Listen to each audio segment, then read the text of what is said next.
আমার দিনগুলো না আগাগোড়াই খুবই সাধারণ।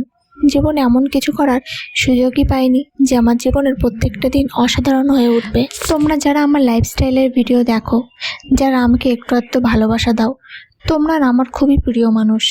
ছোটোর থেকে এমন মনোভাব নিয়ে আমি বড়ই হইনি যে কারোর উন্নতি দেখে হিংসা করব, বরঞ্চ আমার ভালো লাগে যে সে তার নিজের দমে কতটা সাকসেস আজ পেয়েছে। আমার এই চ্যানেলটা না অনেক দিনের, কিন্তু নিয়মিত ভিডিও না দিতে পারার জন্য আজও আমি চ্যানেলটাকে সফল করতে পারিনি। তারপরেও আমি এটাতে ভিডিও ছাড়ি, আমি কিন্তু হাল ছাড়িনি। তার জন্য কিছু মানুষ আছে যারা মুখ চেপে হাসাহাসিও করে। সব থেকে বেশি অবাক লাগে যখন দেখি কিছু মূর্খ লোক আমাকে জ্ঞান দিতে আসে। তাদের মতে আমি চ্যানেলটা কখনো দাঁড় করাতেই পারবো না। হ্যাঁ, আমি জানি সংসারে নানান জটিলতার মধ্যে আমি আজও ব্যর্থ, কিন্তু আমি হাল ছাড়িনি। কিন্তু আমার এই হাল ছেড়ে না দেওয়াটাকেও অনেকে খুবই হাস্যকর ভাবে নেয়, কিন্তু আমি বিশ্বাস রাখি একদিন আমি সফলতা পাবোই, আর আমি শেষ পর্যন্ত চেষ্টা ছাড়বো না। মানুষের রিয়েল লাইফ আর রিয়েল লাইফটা কিন্তু এক হয় না।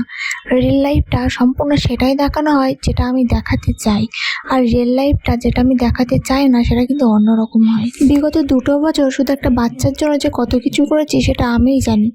সেই সময় না আর ভিডিও করা, ভিডিও পোস্ট করে সবের উপরে মনই থাকতো না। তাহলে চলো, যে দিনগুলো চলে গেছে সেগুলোর কথা বাদ দিয়ে আজকে কী করলাম সেটাই বলি।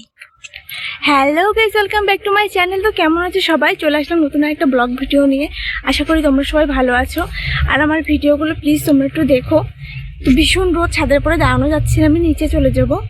মেয়ে তো নিচে দোলনাতে ঘুমাচ্ছে, আর আমি স্নান সেরে নিয়েছি, এবার পুজোটা দিয়ে নেব। আজকের দিনটা কিভাবে কাটালাম সেটাই তোমাদের সাথে শেয়ার করব, সাথে দুপুরের খাওয়া দাওয়াটাও আছে। তো চলো ডাইরেক্ট আমরা ভিডিওর মধ্যে ঢুকবো। আমার শ্রেণী থেকে এখন সকালবেলা 11টার মধ্যে স্নান দিয়ে দিই, আর তারপরে আমিও স্নান করে নিই।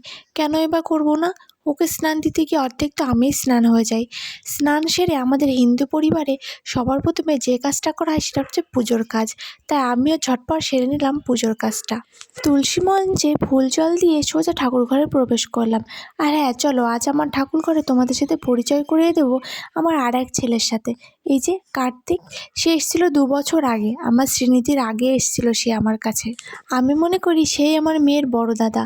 ভগবান রূপে আমি তাকে রোজ ডেকেছি, কত বলেছি আমার একটা বাচ্চা দিতে, তারপরেই তো আমার মেয়ে, তাই না? আমি শুনেছি কার্তিক ঠাকুরকে পরপর 3 বছর পুজো দিয়ে তারপর কোথাও একটা নামিয়ে রেখে আসতে হয়।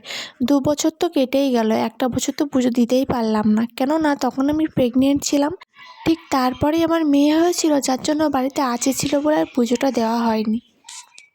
যাই হোক, আমি ভাবলাম একটুখানি ঘুমিয়ে নিই, কেননা মেয়ে ঘুমিয়ে আছে তাই। কিন্তু বেশিক্ষণ আর সেই সৌভাগ্য হলো না।